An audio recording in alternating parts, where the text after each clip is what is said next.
Hello students, आज की video में बात करने वाले हैं कि आईपीयू लीड 2022 में कैसे क्वेश्चन थे। ठीक है, ये पूरी की पूरी वीडियो जो रहेगी वो डिस्कशन के लिए रहेगी। ठीक है, that is the complete discussion of this paper. ठीक है, आईपीयू लीड की जो नोटिफिकेशन है वो आउट हो गई है। ठीक है, तो बहुत सारे विद्यार्थी अलग अलग फेज पे होंगे, बहुत सारे विद्यार्थी अपना सिलेबस कंप्लीट कर रहे होंगे, टेस्ट सीरीज में इनरोल कर रहे होंगे, टेस्ट को एनालाइज कर रहे होंगे। ठीक है, तो जैसे भी आपकी वे ऑफ लर्निंग है वैसी रखिए। ठीक है, उसको थोड़ा और गियर अप करिए ताकि आपको जो रिजल्ट है वो अच्छा है। ठीक है, बहुत ही अच्छा कोट है, if the plan doesn't work change the plan but never change the goal. ठीक है, जो भी आपने सोचा था 4 महीने 5 महीने 6 महीने पहले कि सर मुझे इस पेपर में को क्रैक करना है, इस पेपर में अच्छी रैंक लानी है, तो वैसी ही मोटिवेशन आपकी रहनी चाहिए अभी भी। यही वो समय है जो आपको रैंक निकाल के देगा। इसमें आप जितनी मेहनत कर सकते हो करिए। ठीक है, और अगर कहीं भी कुछ कमी हो रही है तो उसको फाइंड आउट करो, उसको फिगर आउट करो और उसको कंप्लीट करने की कोशिश करो ताकि आपका जो सिलेक्शन है वो अच्छा हो। है ना, मेन जो ऑब्जेक्टिव है वो सिलेक्शन। ठीक है, that is the complete objective of your entire preparation. So if you are unable to find the objective right now, just change the plans you have. ठीक है, जो भी आपके प्लान्स उसको चेंज करो। ठीक है, ये सारा का सारा रोड मैप रहता है। मेरे हिसाब से आप लोग अभी टेस्ट सीरीज को एनालाइज कर रहे होगे, टेस्ट सीरीज में अपीयर कर रहे होगे। जो भी विद्यार्थी टेस्ट सीरीज दे रहा है, टेस्ट सीरीज का मेन ऑब्जेक्टिव होता है कि वो सिर्फ और सिर्फ अपनी गलतियों को पता कर सके। जो गलतियां यहां हो रही हो पेपर में अटेम्प्ट ना हो। इसका मतलब ये नहीं होता कि मेरे अगर नंबर यहाँ कम आ रहे हैं तो मेन पेपर में भी कम हो। ठीक है, बस आप चेक करो कि मेरी गलतियां जो हैं उसको मैं कितना एलिमिनेट कर सकता हूँ। That is all about the test series. और जो भी विद्यार्थी किसी भी लीड की तैयारी कर रहा है वो सारे टेस्ट सीरीज में जरूर इनरोल हो। ठीक है, क्योंकि वो आपके एक शीशे की तरह है ना, आपको सब बता देगा मिरर इमेज की क्या ही तैयारी आपकी चल रही है। ठीक है, ये पूरी मैकेनिक्स का सिलेबस है। ठीक है, जो मैं डील करता हूँ यूनिट 1 यूनिट 2 यूनिट 3। ठीक है, पहला क्वेश्चन है जो लिया गया फ्रेम स्ट्रक्चर से। ठीक है, तो ये एक टॉपिक है मिसलेनियस का, मतलब एक अलग सा ही टॉपिक है मिसलेनियस का। ठीक है, इसको एक बार देख लेते हैं क्या कह रहा है। क्वेश्चन कह रहा है मेरे पास एक फ्रेम स्ट्रक्चर है। फ्रेम स्ट्रक्चर मेरे पास दो तरह के होते हैं, परफेक्ट और नॉन परफेक्ट। है ना, फ्रेम स्ट्रक्चर कैसा होता है? Frame structure is a basically combination, ठीक है, ऑफ योर कि सर आपका जो सपोर्ट है वो कैसा है, आपका लोड है वो कैसा है, वो बीम है वो कैसा है। ठीक है, उन सबका जो कॉम्बिनेशन होता है वो मेरे पास क्या होता है? फ्रेम स्ट्रक्चर होता है। ठीक है, तो मेरे पास फ्रेम स्ट्रक्चर है वो परफेक्ट कब होगा और फ्रेम स्ट्रक्चर है वो इम्परफेक्ट कब होगा, उसको एक बार देख लेते हैं। ठीक है, so a frame structure would be perfect if it follows this relation, that is m is equal to में 2 of j माइनस में 3। ठीक है, तो सर ये इम्परफेक्ट कब होगा? ये इम्परफेक्ट कब होगा? जब मेरा जो LHS और RHS वाला पार्ट है वो क्या होगा? बराबर नहीं होगा। m is equal to not equal to 2 of j minus में 3। अब सर यहाँ पे m क्या है और n क्या है? यहाँ पे इसमें मेंशन कर रखा है m is defined as the number of members. Sir ये मेंबर क्या होते हैं? जॉइंट्स क्या होते हैं? जैसे सर मान लीजिए मेरे पास एक स्ट्रक्चर है, एक सिंपल स्ट्रक्चर है मेरे पास, ये ट्रायंगल। ठीक है, तो इस ट्रायंगल में क्या होगा? इस ट्रायंगल में मेरे पास कुछ ना कुछ मेंबर्स होंगे और कुछ ना कुछ जॉइंट्स होंगे। ठीक है, जॉइंट्स क्या होते हैं? जॉइंट्स होते हैं ये 1 2 3। ठीक है, तो मेरे पास कितने जॉइंट्स हो गए? 3। That is A B C. Members क्या क्या होते हैं सर? मेंबर्स होते हैं मेरे पास ये वाला सेक्शन 1 2 3। ठीक है, तो मेरे पास यहाँ पे कितने मेंबर हैं? 3। और मेरे पास जॉइंट्स कितने हैं? वो भी 3। ठीक है, तो एक बार मेंशन कर लेंगे इसको। m की वैल्यू है वो कितनी है सर? 3। बहुत बढ़िया सर। जॉइंट्स कितने हैं सर? जॉइंट्स है मेरे पास 3। एक बार इक्वेट करें कि सर इसमें पुट करके कि आ क्या रहा है। ठीक है, सो 2 इंटू में 3 माइनस में 3, इसका आंसर आएगा 3। क्या सर मेरे पास मेंबर 3 है? हाँ जी। क्या सर मेरे पास आंसर 3 आ रहा है? हाँ जी। अगर ये दोनों चीज बराबर हो रही है इसका मतलब जो स्ट्रक्चर है वो कैसा होगा? परफेक्ट स्ट्रक्चर होगा। क्या स्ट्रक्चर होगा? परफेक्ट। अगर LHS और RHS की वैल्यू बराबर नहीं है, ठीक है, if your LHS not equal to RHS, ठीक है, तो मैं कहूंगा कि सर जो स्ट्रक्चर है वो कैसा है? इम्परफेक्ट स्ट्रक्चर है। ठीक है, तो दोनों बातें पता होनी चाहिए। अभी सिर्फ आपसे क्वेश्चन पूछा गया है कि बताओ स्ट्रक्चर परफेक्ट कब होगा, तो perfect structure is when the number of members is equal to में twice of the joints minus में 3, तो आंसर would be this। ठीक है, that is 2j माइनस में 3। ठीक है, सेम एक और क्वेश्चन है जो आप ट्राई कर सकते हो। ठीक है, मान लो मेरे पास एक ऐसा स्ट्रक्चर है,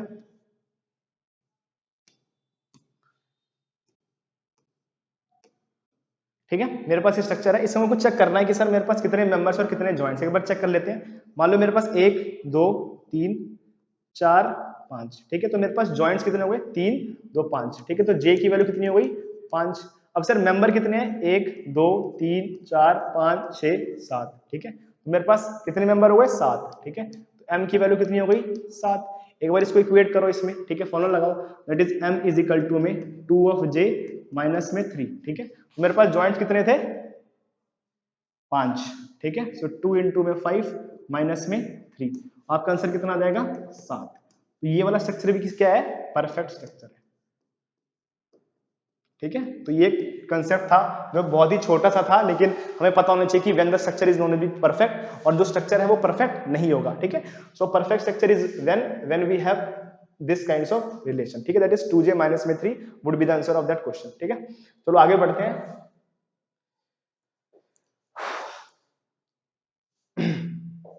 एक और क्वेश्चन लिया गया है, ठीक है। ये क्वेश्चन है एवरेज स्पीड का, the average speed over the entire interval. ये भी क्वेश्चन काफी आसान सा है, ठीक है। इसमें बोला गया है कार है जो मूव करती है 30 किलोमीटर पर आवर इन 12 मिनट्स, बहुत बढ़िया, 40 kilometre per hour in 20 minutes, as well as finally 50 kilometre per hour in 8 minutes, ठीक है। तो एवरेज स्पीड का फॉर्मूला जो होगा वो बहुत ही आसान होता है, ठीक है। Average speed is defined as the total distance covered by the body upon में total time that is taken by the.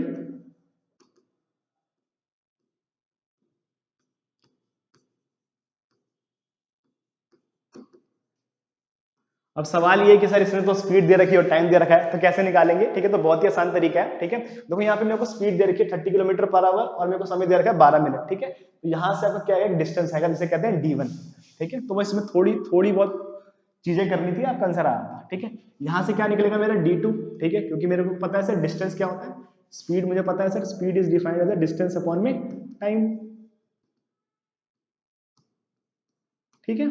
तो यहाँ पे डिस्टेंस मेरे को दे रखा है that is 40 kilometre per our, time आपको दे रखा है यहाँ पे आवर में, ये मिनट में है, तो या मिनट को आवर में कन्वर्ट करो या फिर आवर को, ठीक है। बेसिकली मिनट को आपको आवर में कन्वर्ट करना पड़ेगा, ठीक है। तो यहाँ से आपका निकलेगा d1, यहाँ से निकलेगा आपका d3, ठीक है। तीनों को इक्वेट कर दो, दैट इज d1 प्लस में d2 प्लस में d3 ओवर जो भी टाइम है t1 प्लस में t2 प्लस में t3, इन तीनों को आप ऐड कर दो, आपका आंसर आ जाएगा that is 39 kilometre per our, ठीक है। तो बहुत ही आसान क्वेश्चन था एवरेज स्पीड पे, ठीक है। लेकिन जो चीज करनी थी आप लोगों को ये करनी थी कि सर आपको यहाँ से d1 d2 d3 की वैल्यू निकालनी थी, that is one of the most important part of the entire question. चलो बहुत ही बढ़िया क्वेश्चन है, पोलर मूवमेंट ऑफ इनर्शिया पूछा गया, polar movement of inertia for hollow circular shaft, ठीक है। तो जो पोलर मूवमेंट ऑफ इनर्शिया पहले निकलता कैसे है, जो पोलर मूवमेंट ऑफ इनर्शिया निकलता है वो होता है परपेंडिकुलर एक्सिस थ्योरम से। हमने मूवमेंट ऑफ इनर्शिया पढ़ा है, ठीक है। एक बार थोड़ा सा बताया था मूवमेंट ऑफ इनर्शिया, ठीक है।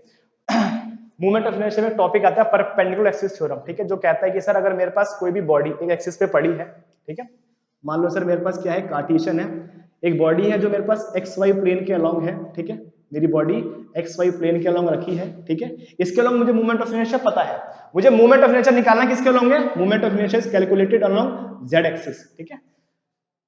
कंडीशन पता होनी चाहिए कि सर मेरा जो बॉडी एक प्लेन के अंदर होना चाहिए, ये तीनों एक्सिस आपस में परपेंडिकुलर होना चाहिए, और ये जो मेरे पास जेड एक्सिस है that must be perpendicular to this body, ठीक है। तो ये इसके परपेंडिकुलर होना चाहिए। तो यहाँ भी उसी तरह करें, उसी चीज को करेंगे, ठीक है। तो यहाँ पे मेरे पास आई जेड की वैल्यू क्या आ गई, ठीक है, आई जेड की वैल्यू होती है आई एक्स प्लस में आई वाई, ठीक है। तो आई जेड की वैल्यू मुझे पता है, आई एक्स की वैल्यू मुझे पता है और आई वाई की वैल्यू मुझे पता है।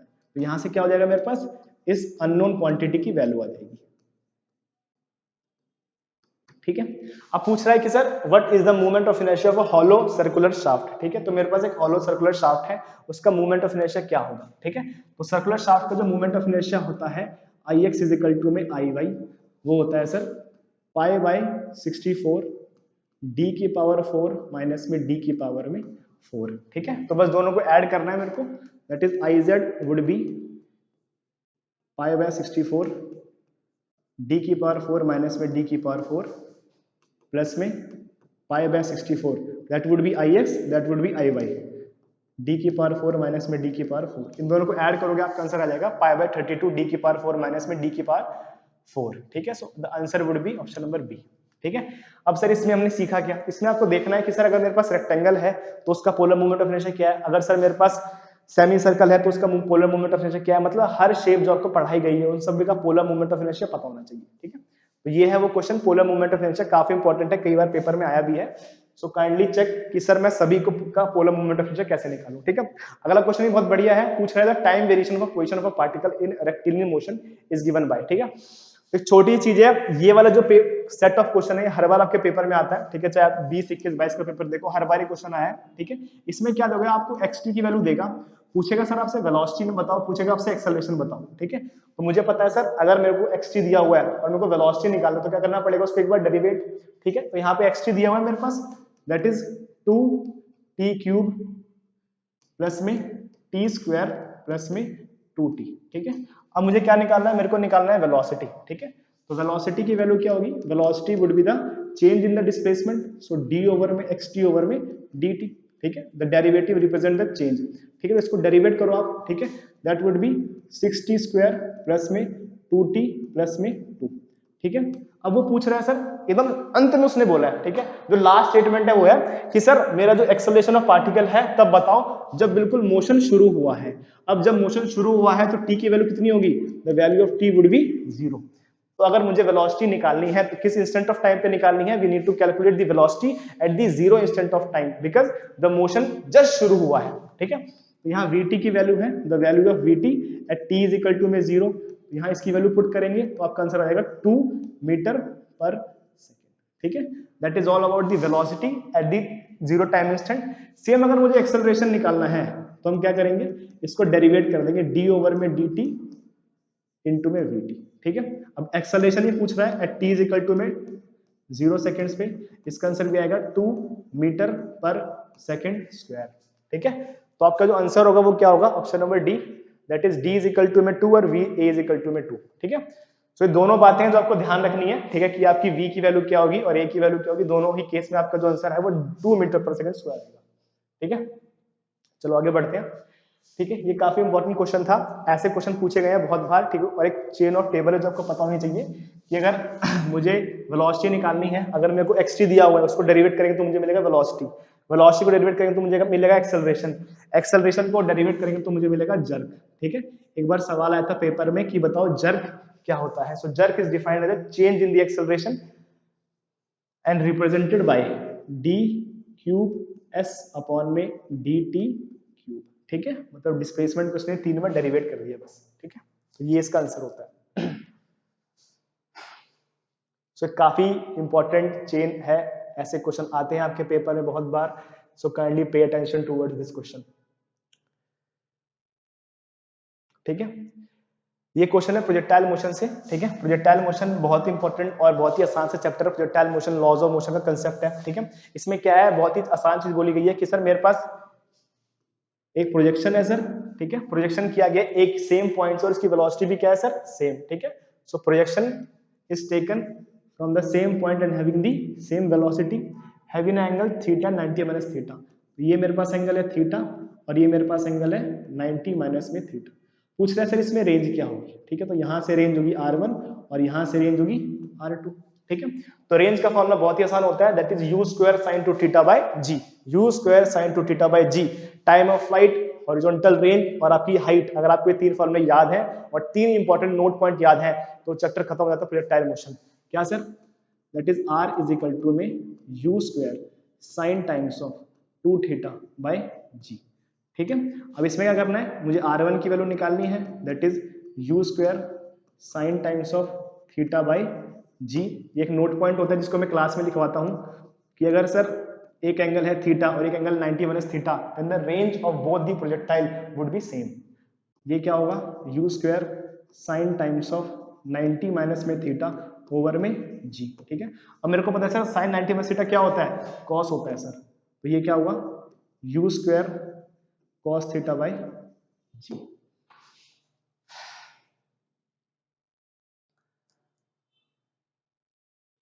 सॉरी एक छोटी सी गलती हो गई यहाँ पे, ठीक है। 2 से तो मल्टीप्लाई नहीं किया, ठीक है, वही कहूँ ये cos में कैसे आ गया, ठीक है।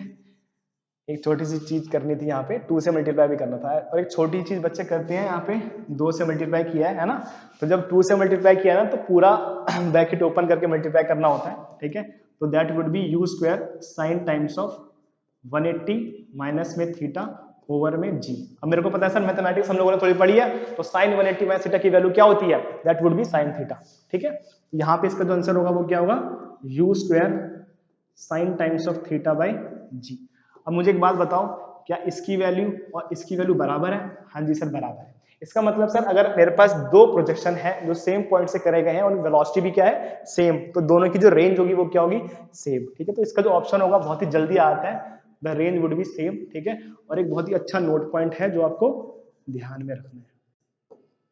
ठीक है, चलो आगे बढ़ते हैं।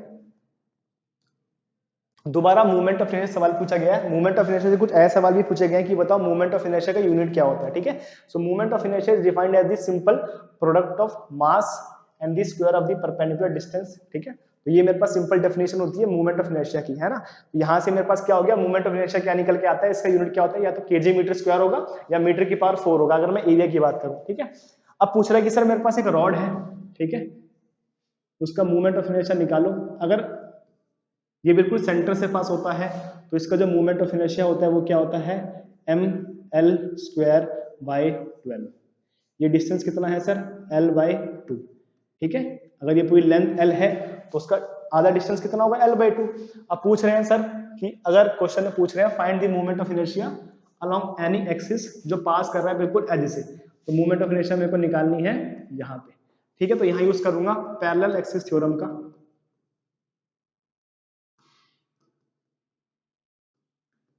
अब पैरेलल एक्सिस थ्योरम क्या कहती है, देखो। ठीक है, ये कहती है कि सर अगर मुझे किसी भी मूवमेंट ऑफ इनर्शिया जो सेंटर से पास हो रहा है, कोई भी मूवमेंट ऑफ इनर्शिया जो सेंटर से पास हो रहा है वो मुझे पता है, तो उसके पैरेलल जितने भी एक्सिस होते जाएंगे मैं उसका मूवमेंट ऑफ इनर्शिया निकाल लूंगा। बस ये कहता है parallel axis theorem, which states that if I am aware about the movement of inertia that is passing through the center, then we can calculate the movement of inertia along any axis that is parallel to that centroidal axis। ठीक है, तो sir मेरे पास I dash की value क्या होगी, the I dash would be I plus में M into में ये डिस्टेंस कितना है, एल बाई 2 का होल स्क्वायर। ठीक है, एक बार इसको इक्वेट करो। ठीक है, आई की वैल्यू क्या है, आई की वैल्यू है M L square by 12 plus में मास इंटू में एल स्क्वायर बाई 4।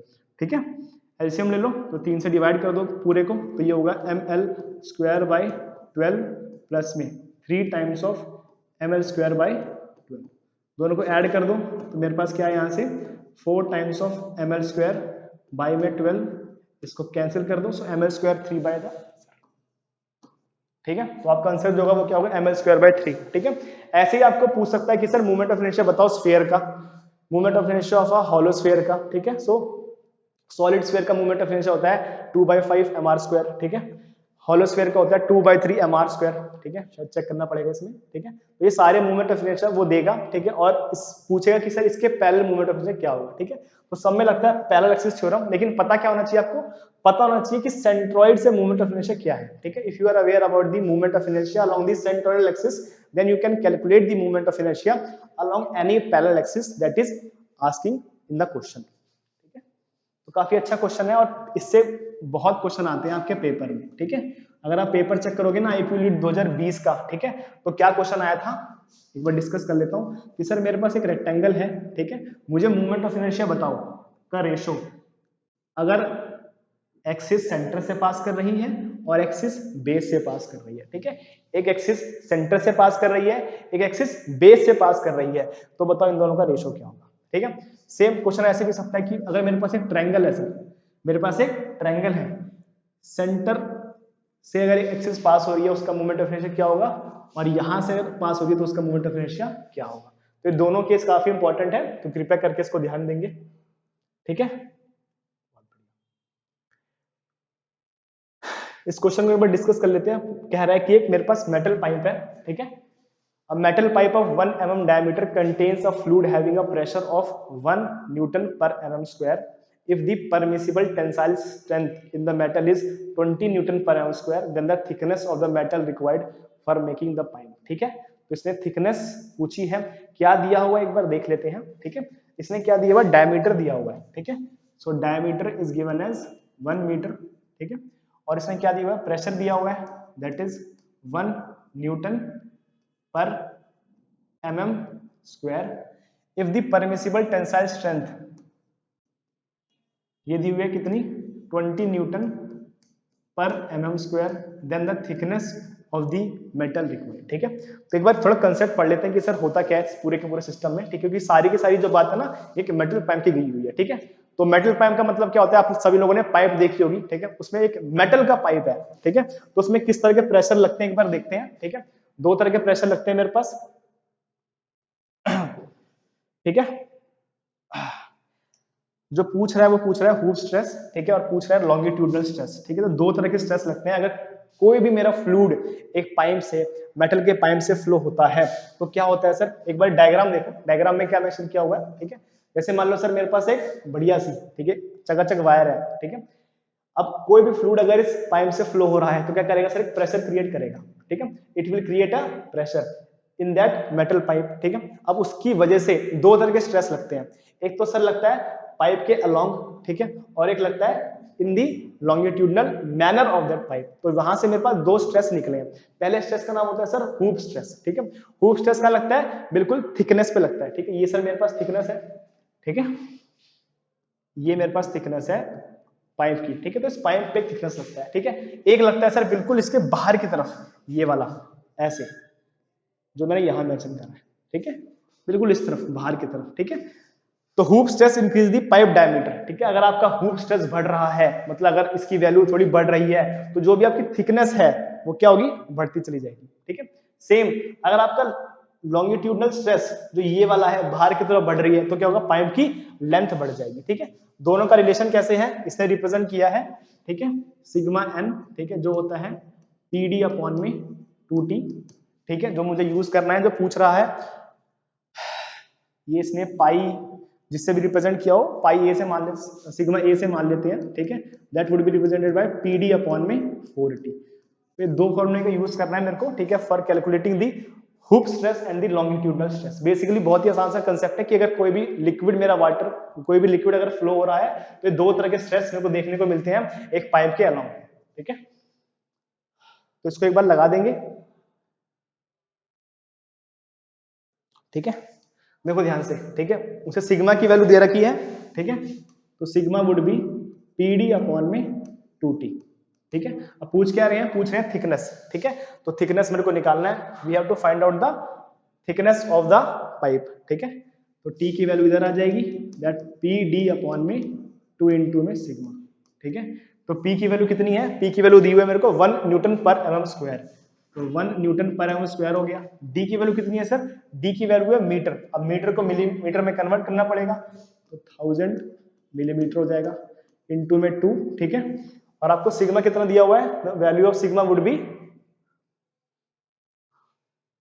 ठीक है, 20 न्यूटन पर एमएम स्क्वायर, ठीक है, ये हो गया, ठीक है। इसे कैलकुलेट करो आप, ठीक है, आपका जो आंसर आएगा वो कितना आएगा, 25 mm, ठीक है। तो thickness of the particular metal wire would be 25 mm, ठीक है। तो जो थिकनेस होगी वो कितनी होगी, 25 mm होगी इस पूरी की पूरी मेटल वायर की, ठीक है। तो क्वेश्चन काफी अच्छा था, ठीक है, ये क्वेश्चन पूछा गया है in terms of metal wire in the fluid, ठीक है, इन टर्म्स ऑफ स्ट्रेस जो लगता है किसी मेटल वायर पे, ठीक है। तो दो तरह के स्ट्रेस आपको पता होना चाहिए, एक सर हुक स्ट्रेस और एक होता है लॉन्गिट्यूडनल स्ट्रेस, ठीक है, दोनों काफी इंपॉर्टेंट है। चलो आगे बढ़ते हैं, ठीक है। ये काफी अच्छा क्वेश्चन है फ्रिक्शन का, ठीक है, फ्रिक्शन के टॉपिक से लिया गया। फ्रिक्शन बहुत ही इंपॉर्टेंट चैप्टर होता है आपके पॉइंट ऑफ व्यू से, है ना। तो एक बार फ्रिक्शन देख लेते हैं, फ्रिक्शन में हमें क्या पढ़ना होता है, ठीक है। फ्रिक्शन में हमारे पास दो तरह की चीजें होती हैं, एक सर अगर मेरे पास बॉडी किसी भी हॉरिजॉन्टल प्लेन पे रखी है ऐसे, और एक सर अगर मेरी बॉडी एक इंक्लाइंड प्लेन पे रखी है ऐसे, ठीक है। तो दोनों केस काफी इंपॉर्टेंट होते हैं, ठीक है। When the block is placed over there, when the block is placed over there, ठीक है। एक बार कॉन्फ़िगरेशन देख लेते हैं कि होता कैसे है। अगर ब्लॉक यहां दिया हुआ है तो ये लगता है सर mg, ये लगता है सर n, यहाँ पे सर आपकी फोर्स लगती है P, और यहाँ लगता है सर आपका फ्रिक्शन F, ठीक है। That is the entire representation of this block when the block is placed in the horizontal surface. अब सर मेरा बॉडी है एक इंक्लाइंड प्लेन पे रखा गया है, इसकी वैल्यू कितनी है, थीटा। तो इसको इक्वेट कर दो, ये क्या होगा सर, m इंटू में g, यहाँ पे क्या होगा सर, m इंटू में g cos थीटा, यहाँ पे क्या होगा सर, m इंटू में g साइन थीटा। जितना फोर्स आप नीचे की तरफ लगा रहे हो सेम आपको ऊपर की तरफ मिलेगा, दैट इज n, और ये क्या है मेरे पास, फ्रिक्शन, ठीक है। That is the entire representation of the body when the body is placed over the inclined plane, ठीक है। अब इसकी कुछ ना कुछ एनालिसिस होती है, वो हम देखेंगे आराम से, ठीक है। पहले एक बार क्वेश्चन कर लेते हैं फटाक से, ठीक है, देखो ध्यान से, ये मेरे पास प्लेन है, ये मेरे पास बॉडी है, इसकी वैल्यू कितनी है m इंटू में g, ठीक है। ये मेरे पास कितना है थीटा, इसको रिजॉल्व कर दो दो पार्ट्स में, ये थीटा बन रहा है तो ये भी कितना बनेगा थीटा, दैट इज में mg cos थीटा, ये कितना बनेगा मेरे पास m इंटू में g साइन थीटा। ये मेरे पास नॉर्मल रिएक्शन है m, और ये मेरे पास फ्रिक्शन अगर होती तो यहां लगती, लेकिन उसने बोला है कि जब body is placed on a frictionless inclined plane, ठीक है, एक ऐसा प्लेन है जिसमें फ्रिक्शन की वैल्यू ही नहीं है, ठीक है। So when the body is moving in the downward direction, the friction having a tendency to oppose that body, that's why it always acts in the opposite direction of the applied force और the motion. तो यहाँ पे क्या लगेगा आपका friction. बहुत बढ़िया sir. अब कह रहा है कि सर बॉडी फ्रिक्शनलेस प्लेन पे है तो इस फ्रिक्शन की वैल्यू कितनी हो जाएगी, शून्य, ठीक है, तो हमें लेने की जरूरत ही नहीं है। एक बार इसका वीडियो बना देता हूं, ये बनता है इसका एफबीटी, ये मेरे पास हुआ n, ये मेरे पास हुआ mg cos थीटा, और सर ये मेरे पास हुआ mg sin थीटा। यहां फ्रिक्शन लगता लेकिन इस फ्रिक्शन की वैल्यू कितनी है सर, 0, ठीक है। तो ये सारी बातें मेरे को पता चल गई। अब सर यहाँ से मुझे क्या पता करना है, यहाँ से मुझको पता करना है कि सर बॉडी पे लगने वाला नेट फोर्स कितना है, ठीक है। अब मुझे बताओ नेट फोर्स मतलब बॉडी पे हॉरिजॉन्टली कितने फोर्स लग रहे हैं, तो बॉडी पे हॉरिजॉन्टली एक ही फोर्स लग रहा है, that is mg sin theta, ठीक है। तो एक बहुत ही अच्छा क्वेश्चन है, जब फ्रिक्शन पढ़ते हैं, फ्रिक्शन जब पढ़ते हैं तो 5 चीजें निकालनी आनी चाहिए कि सर बॉडी का स्टेट क्या है, मतलब सर बॉडी स्टैटिक फ्रिक्शन पे या फिर काइनेटिक फ्रिक्शन पे है, बहुत बढ़िया। अगर किसी फ्रिक्शन पे है उस फ्रिक्शन की वैल्यू क्या होगी, बहुत बढ़िया। अब फ्रिक्शन निकाल ली तो बॉडी का नेट फोर्स कितना है, बॉडी का नेट फोर्स निकाल लिया, बॉडी का नेट फोर्स निकाल लिया तो एक्सेलरेशन कितना है, बहुत बढ़िया, एक्सेलरेशन निकल गया। एक्सेलरेशन निकालने के बाद अगर बॉडी डिस्प्लेस कर रही है तो उस डिस्प्लेसमेंट की वैल्यू कितनी है वो निकालनी है, ठीक है। तो यहां से एक छोटी सी बात बताऊं, इस बॉडी पे लगने वाला नेट फोर्स कितना है, what is the net force acting on the body. तो सर हॉरिजॉन्टली तो सिर्फ मेरे पास एक ही फोर्स लग रहा है, कौन सा sir, that is m into में g sine times of theta, लग रहा है ना। तो ये क्या हुआ मेरे पास नेट फोर्स। बॉडी का मास दिया हुआ 5, जी लेता हूं मैं 10, और साइन 30 की वैल्यू है 1/2, ठीक है। तो कितना फोर्स आएगा, दैट इज 25 न्यूटन, ठीक है, काफी आसान है। तो मेरे पास आ गया 25 न्यूटन। एक बार ध्यान देंगे क्या क्या कर रहा है मैंने, ठीक है। एफ नेट की वैल्यू कितनी आ गई मेरे पास 25 न्यूटन, ठीक है। अब मेरे को पता है सर बॉडी का क्या निकालना है, एक्सेलरेशन निकालना है, तो वो भी आ जाएगा सर, वो कितना होता है हमें पता है, सेकंड लॉ ऑफ मोशन से मेरे पास आता है। The second law of motion is also known as, the second law of motion is also known as law of acceleration because it gives you the value of acceleration, that would be f net upon में total mass, ठीक है। f net की value कितनी है मेरे पास 25, मास मेरे को दे रखा है 5, तो मेरे पास जो एक्सेलरेशन होगा वो कितना होगा 5 मीटर पर सेकंड स्क्वायर, ठीक है, बहुत बढ़िया। अब पूछ रहा है कि सर उसने कितनी, बॉडी की वेलोसिटी क्या होगी वो बताओ, ठीक है। देखो ध्यान से, पूछ रहा है कि what will be the speed of the block after it covers a distance of 3.6 metre along the plane, ठीक है। तो ये मेरे को निकालना है ना, we need to calculate the velocity. इसके लिए बहुत ही अच्छा इक्वेशन ऑफ मोशन यूज करता हूं मैं, that is v square minus में u square is equal to में 2 टाइम्स ऑफ as, ठीक है। अब v की वैल्यू मेरे को निकालनी है। अब बॉडी इनिशियली शुरू हुआ है तो इनिशियल वेलोसिटी कितनी होगी 0, ठीक है, means the body starts from the rest, अगर बॉडी रेस्ट से स्टार्ट होगी तो वेलोसिटी कितनी होगी 0, ठीक है। तो पुट कर दो v स्क्वायर माइनस में 0 का whole square is equal to में 2 टाइम्स ऑफ, एक्सेलरेशन की वैल्यू कितनी है 5, और बॉडी ने कितना डिस्प्लेस किया है 3.6 मीटर्स, ठीक है। तो यहां से जो आपकी वेलोसिटी आएगी वो आएगी 6 मीटर पर सेकेंड, ठीक है। So the answer would be 6 metre per second, ठीक है। अगर आपको ये सारा क्वेश्चन समझ में आता है तो आपको पूरा का पूरा friction when the body is at the inclined plane वो समझ में आ जाएगा, ठीक है। When the body is at the inclined plane बहुत ही इंपॉर्टेंट है, when the body is at the inclined plane having friction and body is in equilibrium condition, ये भी बहुत इंपॉर्टेंट है, ठीक है। तो सारी की सारी चीजें पता होनी चाहिए, जब फ्रिक्शन पढ़ते हैं तो ये पांचों बातों का मेरे को ध्यान रखना होता है, ठीक है। कि सर बॉडी की स्टेट क्या है, बॉडी पे फ्रिक्शन की वैल्यू क्या है, बॉडी की वेलोसिटी क्या है, बॉडी का एक्सेलरेशन कितना है, ठीक है। तो ये सारी बातें इंपॉर्टेंट है, तो अगर आप तैयारी कर रहे हो तो आपको सारी बातें निकालनी आनी चाहिए, ठीक है। एक क्वेश्चन पूछा गया स्ट्रेस टेस्ट के बारे में, मैं डिस्कस कर लेता हूँ सर सारे स्ट्रेस क्या होते हैं, ठीक है। फिगर आ गया हमारे पास, वो आगे आएगी, ठीक है। ये स्टेटमेंट वाइज क्वेश्चन है, कह रहा है कि which the following statement is wrong, ठीक है। A stone falling freely is an example of motion under variable acceleration, a bus going down the valley having a variable acceleration, a lift going down can not have a constant acceleration, और a ball hit will move with a constant acceleration, ठीक है। तो मेरे पास 4 option दिए गए हैं, ठीक है। एक बार इसको पढ़ो और मेरा आंसर क्या होगा बताओ। काफी स्टेटमेंट वाइज क्वेश्चन है, आराम से आंसर आता है।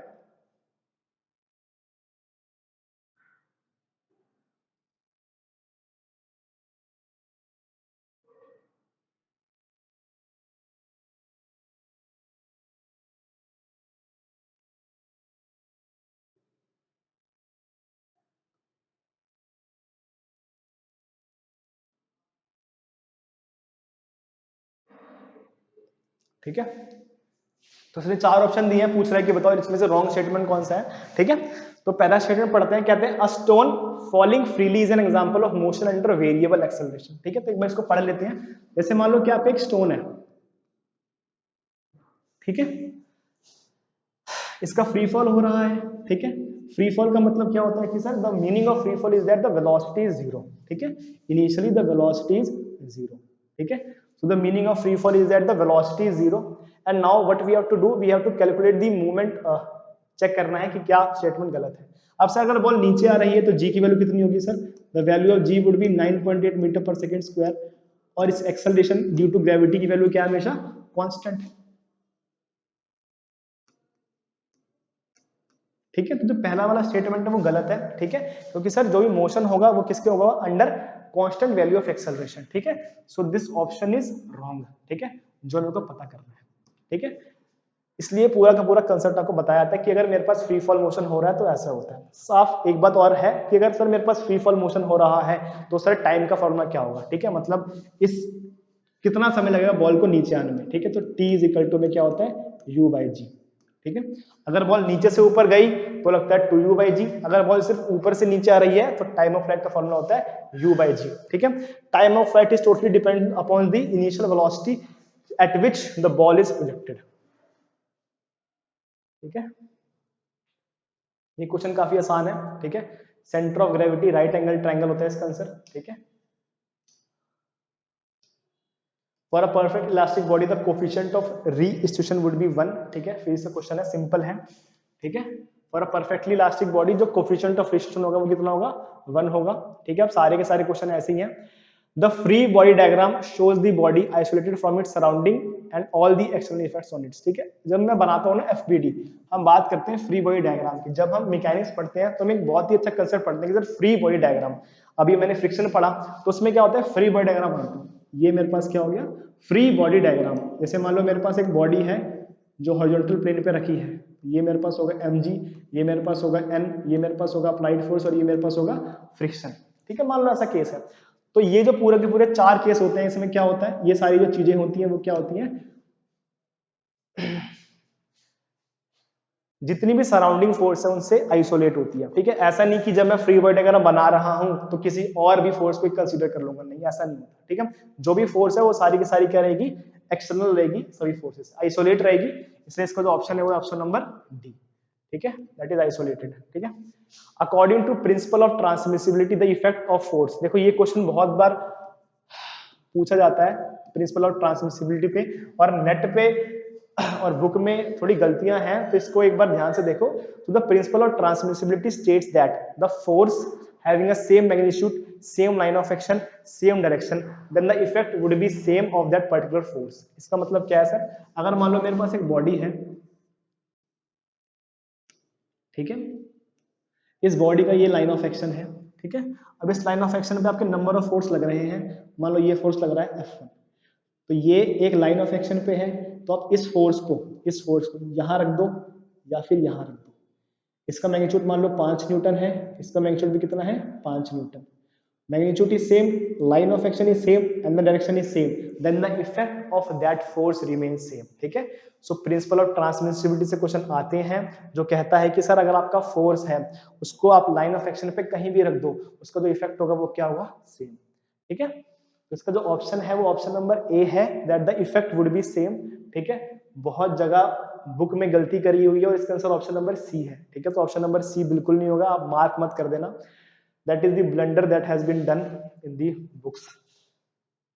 स्टेटमेंट पता होनी चाहिए। ठीक है, एक बार ये क्वेश्चन देख लेते हैं। ठीक है, कुछ स्ट्रेस होते हैं मेरे पास। ठीक है, मेरे पास एक टेंशन होता है, मेरे पास एक कंप्रेशन होता है, मेरे पास एक शियर स्ट्रेस होता है, मेरे पास एक बेंडिंग स्ट्रेस होता है और मेरे पास टोरोजन होता है। ये 5 तरह के स्ट्रेस होते हैं। उसमें जो सबसे आसान है वो मेरे पास है शियर स्ट्रेस। ठीक है, जैसे मान लो क्या है, मेरे पास एक बॉडी है जो क्या है, किसी ना किसी प्लेन है, यहाँ पे देखो। ठीक है, किसी ना किसी प्लेन पे रखी गई है और ये फिक्स है यहाँ पे। ठीक है, और मैंने क्या किया, इस बॉडी को मूव किया। ठीक है, तो बॉडी को जब मैं मूव किया तो मेरे पास क्या लगा, फोर्स लगा। ठीक है, सो एक मेरे पास एक सरफेस है, उस पर बॉडी रखी है और टेंजेंशियली मैंने उस पर फोर्स लगाया। ठीक है, so body having a tendency, ठीक है, to move in this fashion, इसे कहते हैं हम शेयर स्ट्रेस। ठीक है, अब क्वेश्चन क्या पूछा गया है। ठीक है, क्वेश्चन पूछा गया है कि सर अगर मान लो किसी बॉडी पे शेयर स्ट्रेस लग रहा है। ठीक है, देखो ध्यान से, the magnitude of this shear stress induced in a solid shaft due to applied torque varies। ठीक है, तो एक बार देखो कि सर कैसे लगता है इसमें शाफ्ट। ठीक है, अगर बात करूं सेंटर से लेके बिल्कुल एक्सट्रीम एंड तक। ठीक है, तो बिल्कुल सेंटर पे क्या होता है मेरे पास। ठीक है, बिल्कुल एट द सेंटर पे जो आपका शेयर स्ट्रेस होता है वो क्या होता है, बिल्कुल मिनिमम होता है। ठीक है, एक बार के थ्रू बताता हूं आपको। ये मान लो मेरे पास एक बार है। ठीक है, इस पे आपने टेंजेंशियली फोर्स लगाई है। ठीक है, तो बिल्कुल एट द मिड पॉइंट इस स्ट्रेस की वैल्यू क्या होगी, बिल्कुल मिनिमम होगी। और जैसे ही आप बिल्कुल एक्सट्रीम एंड पे जाओगे इस फोर्स की वैल्यू क्या होगी, बढ़ती चली जाएगी। ठीक है, the shear stress would be maximum at the extreme end. ठीक है, यहाँ पे ऑप्शन पढ़ लेते हैं। The magnitude of this shear stress induced in a solid shaft due to applied torque varies. ठीक है, तो ये मिनिमम होता है एट द सेंटर और मैक्सिमम होता है for from maximum at the centre to zero, from zero at the centre. ठीक है, तो जीरो होगा सेंटर पे और जैसे जैसे वो सर्कमफ्रेंस पे चला जाएगा उसकी वैल्यू क्या होगी, मैक्सिमम होगी। ठीक है, तो इसका जो ऑप्शन है वो क्या होगा, ऑप्शन नंबर बी। ठीक है, that is all about shear stress. क्योंकि जो भी आपका मैक्सिमम फोर्स है वो एकदम सरफेस पे लग रहा है, सर्कमफ्रेंस पे लग रहा है, तो वहां पे आपका मैक्सिमम टॉर्क है जो लगेगा। सेंटर पे बिल्कुल क्या होता है, उसकी जो वैल्यू होती है वो जीरो होती है। ठीक है, इसको रेफर करना एक बार आप। ठीक है, ये काफी अच्छा क्वेश्चन है, कोलिजन से पूछा गया। एक स्फीयर है P impinges directly into another identical sphere Q at rest if the coefficient of re-institution is 0.5। ठीक है, तो आपको कोफिशिएंट ऑफ री-इशन दिया हुआ है 0.5। पूछ रहा है आपसे the ratio of the velocity VQ, the ratio of the velocity VQ and VP after the impact would be. ठीक है, तो रेशो क्या होगा, तो इनका रेशो बहुत ही सिंपल होता है पूरा कोलिजन से। That is represented by 1 plus E over में 1 माइनस में ई। ठीक है, तो इसकी वैल्यू पुट कर दो आप। दैट इज 1 प्लस में 0.5 ओवर में 1 माइनस में 0.5। That will give you 1.5 minus में 0.5। सॉरी, रेशो पूछ रहा है वो। ठीक है, तो रेशो की क्या होगा, 3:1। ये कंसेप्ट होता है कोलिजन का। ठीक है, when the two body collides. ठीक है, तो मेरे पास क्या रेशो होता है दो बॉल्स के बीच। ठीक है, a sphere P impinges directly into another identical sphere at rest if the coefficient of this is the velocity of this। ठीक है, VQ और VP क्या होता है, सेपरेशन और इम्पैक्ट का वेलोसिटी। बहुत बढ़िया। ठीक है, अब एक होता है पॉइंट ऑफ कॉन्ट्राफ्लेक्चर, बहुत इंपॉर्टेंट है, बेंडिंग मोमेंट पढ़ते हैं हम। ठीक है, जैसे मान लो क्या होता है, अगर मान लो मैंने आपने किसी भी बीम पे फोर्स लगाई and the force having a tendency, ठीक है, to bend a particular section और अ बीम। जैसे मेरे पास क्या है, ये मान लो मेरे पास बीम है। ठीक है, आपने क्या किया, इसमें फोर्स लगाया ऐसे 1 2। ठीक है, अब फोर्स लगाने की वजह से क्या हुआ, इसकी टेंडेंसी क्या होगी कि ये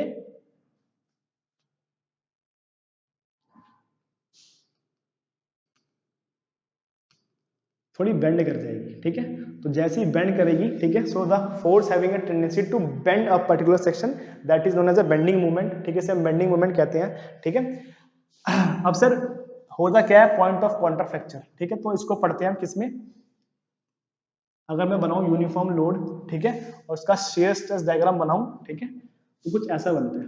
ये मान लो मेरे पास है यूडीएल लोड और उसका स्ट्रेस डायग्राम बनता है ऐसे। ठीक है, ये मान लो मेरे पास पॉजिटिव मूवमेंट है, ये मेरे पास मान लो नेगेटिव मूवमेंट है। ठीक है, तो पॉइंट ऑफ कॉन्ट्राफ्लेक्चर होता है एक ऐसा पॉइंट जहां पे बेंडिंग मूवमेंट की वैल्यू जीरो हो। तो देखो अगर मेरे पास ये स्ट्रक्चर है तो बेंडिंग मूवमेंट की वैल्यू कहां जीरो होगी, यहाँ पे। ठीक है, यहाँ पे क्या होगी, जो बेंडिंग मोमेंट होगा वो क्या होगा, 0। ठीक है,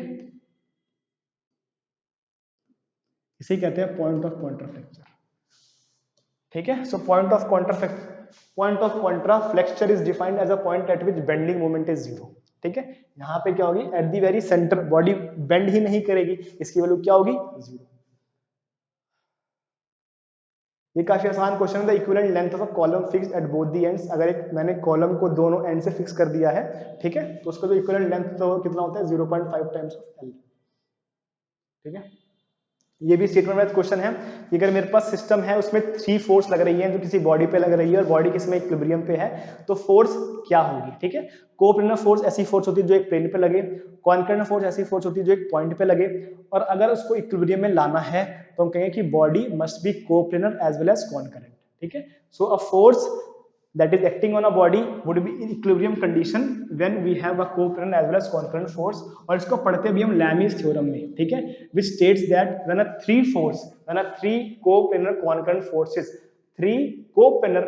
forces are acting at a point that makes the body in the equilibrium condition, then each force is proportional to sine of the angle between other two forces। that is the definition of the Lami's theorem, है ना, जो हम पढ़ते भी हैं इसको। लेकिन अभी हमें क्या ध्यान रखना है, अभी हमें ध्यान रखना है कि सर अगर बॉडी इक्विलिब्रियम में रहेगी तो फोर्स कोप्लेनर होनी चाहिए और कॉन्करेंट होनी चाहिए।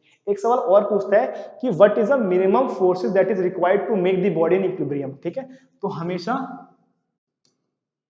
कितनी फोर्स लगेगी बॉडी को इक्विलिब्रियम रखने के लिए, 3। ठीक है, always remember minimum 3 forces are required to make the body in equilibrium condition. ठीक है, तो 2 क्वेश्चन हैं जो इससे फ्रेम होते हैं। ठीक है, ये क्वेश्चन काफी आसान है, लॉज ऑफ मोशन के कंसेप्ट पे बेस्ड है, स्टेटमेंट वाइज क्वेश्चन है। If a bullet is fired from a gun it is required in the backward direction due to law of conservation momentum. The law of conservation momentum states that the momentum is conserved. ठीक है, आपका impact से पहले impact के बाद का जो momentum होगा वो क्या होगा, कांस्टेंट होगा। ठीक है, और ये जो रिकॉइल ऑफ द गन है ये लॉ ऑफ कंजर्वेशन मोमेंटम पे बेस्ड है, और जो बैकवर्ड मूवमेंट होता है वो देखा जाता है थर्ड लॉ ऑफ मोशन से, that states that every action is equal and opposite reaction. ठीक है, तो इसका आंसर होगा लॉ ऑफ कंजर्वेशन मोमेंटम।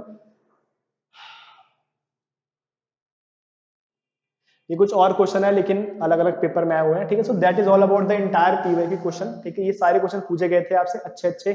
ठीक है, आपके आईपीयू लीड 2022 में कुछ भी डाउट है आपको तो आप बिल्कुल पूछ सकते हो। ठीक है, कमेंट सेक्शन के थ्रू, है ना, आपको लगता है कि सर इन क्वेश्चन को और ऐड करना है तो वो भी आप बता सकते हैं। इस पूरी की पूरी क्वेश्चन में कहीं भी आपको लगे कि सर ये क्वेश्चन समझ नहीं आया तो एक बार बता दीजिएगा। और ये कैसा रहा पूरा का पूरा सेशन एक बार बिल्कुल बताना। ठीक है, that is all about the complete recording of this session.